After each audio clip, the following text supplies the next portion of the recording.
ప్రభునందు ప్రియమైన దేవుని బిడ్డలారా, ఈ ఉదయకాల సమయంలో దేవుని అనుదిన వాగ్దాన ఈ పరిచర్య ద్వారా మరి ఒకసారి మిమ్మల్ని కలుసుకోవడానికి దేవుడు నాకు అనుగ్రహించిన ఈ గొప్ప ఈ భాగ్యాన్ని బట్టి మొదటిగా దేవాది దేవునికి ఎంతగానో కృతజ్ఞతాస్తుతులు చెల్లించున్నాను. మరి ముఖ్యంగా ఈ అనుదిన ఈ వాగ్దాన ఈ పరిచర్యను వీక్షిస్తున్న ఆత్మీయులకు మీ అందరికీ ప్రభువైన యేసుక్రీస్తు నామములో శుభవందనాలు తెలియజేస్తున్నానండి. దేవునికి స్తోత్రం. హల్లెలూయా, హల్లెలూయా. ప్రియమైన దేవుని బిడ్డలారా, క్రీస్తుని కలిగిన మన జీవితాల్లో మనమేమీ చేయకుండానే కొన్ని సందర్భాల్లో కొంతమంది మన మీద నిందలు వేస్తూ ఉంటారు. మనమేమీ చేయకుండానే అనవసరంగా మన మీద నిందలు వేస్తూ ఉంటారు. అయితే ఇటువంటి వాటి గురించి దేవుని వాక్యం ఏమని తెలియజేస్తుందంటే, మత్తయి సువార్త 5వ అధ్యాయం 11వ వచనంలో యేసుప్రభువు వారి శిష్యులకు, అంతేకాకుండా అక్కడున్న జన సమూహానికి ఏ విషయాన్ని చెప్తూ ఉన్నారంటే, నా నిమిత్తము జనులు మిమ్మల్ని నిందించి హింసించి మీ మీద అబద్ధముగా చెడ్డ మాటలల్లా పలుకున్నప్పుడు మీరు ధన్యులు అని అక్కడ మనకు కనబడుతుందండి. దేవునికి స్తోత్రం. హల్లెలూయా, హల్లెలూయా. మనం ఎందుకు ధన్యులం? మన మీద నిందలు వేయబడుతున్నా మనం ఎందుకు ధన్యులము అని మనం ఆలోచిస్తే గనక దేవుని వాక్యంలోనే యెషయా గ్రంథము 61వ అధ్యాయం 7వ వచనంలో మనం చూస్తూ ఉంటాం. మీ అవమానమునకు ప్రతిగా రెట్టింపు ఘనత పొందుదురు, నిందకు ప్రతిగా తాము పొందిన భాగమును అనుభవించి వారు సంతోషింతురు. వారు తమ దేశంలో రెట్టింపు భాగమునకు కర్తలగుదురు, నిత్యానందము వారికి కలుగునని మనం చూస్తూ ఉంటాం. దేవునికి స్తోత్రం. హల్లెలూయా, హల్లెలూయా. అంతేకాకుండా పరలోకమందు ప్రతిఫలము అధికమగునని మత్తయి సువార్త 5వ అధ్యాయం 12వ వచనంలో మనం చూస్తుంటాం. కాబట్టి ప్రియమైన దేవుని బిడ్డలారా, ఒక విషయాన్ని మనం మర్చిపోకూడదు. నిందలు మన మీద ఎవరైనా వేస్తున్నప్పుడు ఆ నిందలు అనుభవిస్తున్న మనము మన జీవితాలను దేవుడు ఒక దానియేలు వలె వర్ధిల్ల చేయగలడు.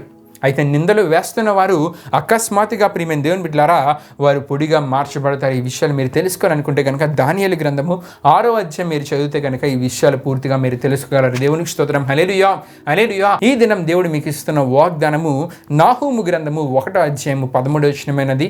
ఆ వాగ్దాన వాక్య భాగాన్ని మీ కొరకు నేను చదువుచున్నాను. ప్రార్థనా పూర్వకంగా ఆలకించవలసిందిగా ప్రభువైన యేసుక్రీస్తు నామములో అందరినీ కోరుచున్నానండి.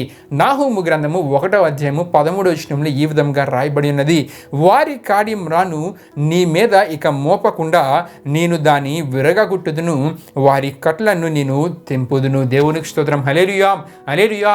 ఈ వాగ్దానాన్ని దేవుడు ఆనాడు నాహూము ప్రవక్త ద్వారా తన ప్రజలైన యూదా వారిని ఉద్దేశించి వారికి ఇస్తున్న వాగ్దానంగా ఈ వాగ్దానాన్ని మనం చూస్తూ ఉంటాం. అయితే ఈ నాహూము గ్రంథం 1వ అధ్యాయం 1 నుండి 15 వరకు రాయబడిన వాక్య వచనాలు మనం చదువుతున్నప్పుడు ఏ విషయాలు మనకు తెలియజేయబడుతూ ఉంటాయంటే, యెహోవా రోషము గల దేవుడు అనే విషయము మనకు తెలియజేయబడుతుంది.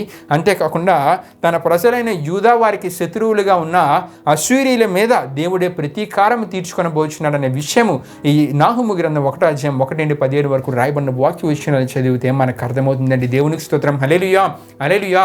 నాహూము గ్రంథం 1వ అధ్యాయం మనం చూస్తున్నప్పుడు 2వ వచనంలో ఏ విషయాలు మనకి కనబడుతుంటాయంటే, యెహోవా రోషము గలవాడే ప్రతీకారము చేయువాడు, యెహోవా ప్రతీకారము చేయను, ఆయన మహోగ్రత గలవాడు, యెహోవా తన శత్రువులకు ప్రతీకారము చేయును, తనకు విరోధులైన వారి మీద కోపం ఉంచుకునునని అక్కడ మనం చూస్తూ ఉంటాం. అయితే ప్రియమైన దేవుని బిడ్డలారా, ఈ నాహూము గ్రంథం 1వ అధ్యాయం 13వ వచనంలో రాయబడిన ఈ వాగ్దానపు అర్థం ఏమిటి అని మనం ఆలోచిస్తే గనుక, దేవుని కోపము నినివే పురము మీదకే రాబోతుంది.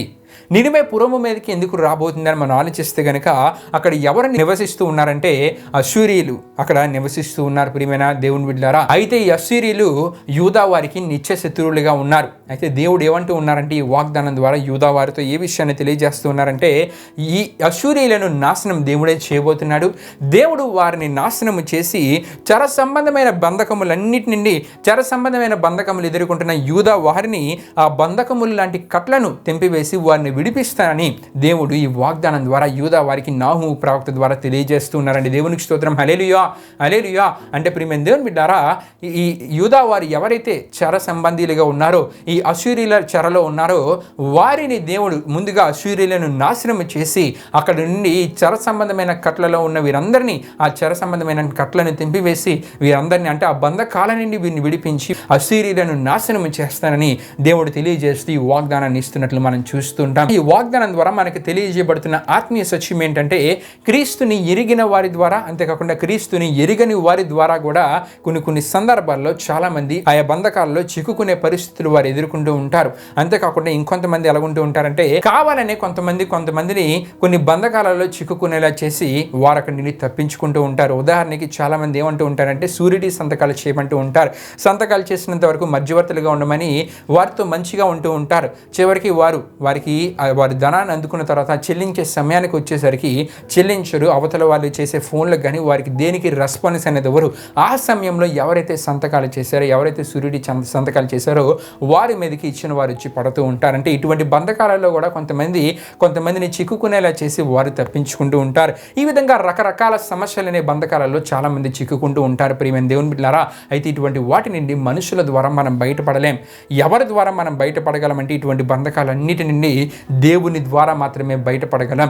రకరకాల సమస్యలని, ఈ బంధకాలన్నిటిని మనకు విడుదల కావాలంటే, మనకు విడుదల పొంది మనం సంతోషంగా నెమ్మదిగా జీవించాలంటే అది కేవలం దేవుని ద్వారానే జరుగుతుంది. కాబట్టి ప్రియమైన దేవుని బిడ్డలారా, దేవుని దగ్గరికి ఎవరైతే వస్తారో వారికి ఉన్న బంధకాలన్నిటి నుండి దేవుడు విడుదల కలుగజేసి వారి జీవితాలలో సంతోషాన్ని, నెమ్మదిని దయచేస్తానని ఈ వాగ్దానం ద్వారా మాట్లాడుతూ ఉన్నారు. కాబట్టి ఈ వాగ్దానాన్ని విశ్వసించి ఈ వాగ్దాన ఆశీర్వాదాన్ని మన జీవితాలలో మనం పొందుకుందాం.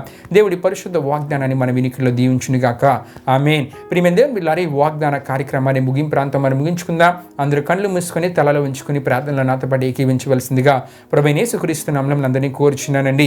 ప్రార్థన చేసుకుందాం. మహిమా స్వరూపైన మా ప్రభువా, జీవాధిపతి అయిన యేసయ్యా, నీ ఘనమైన నామానికి మహిమ, ఘనత, ప్రభావం చెల్లించున్నాం దేవా.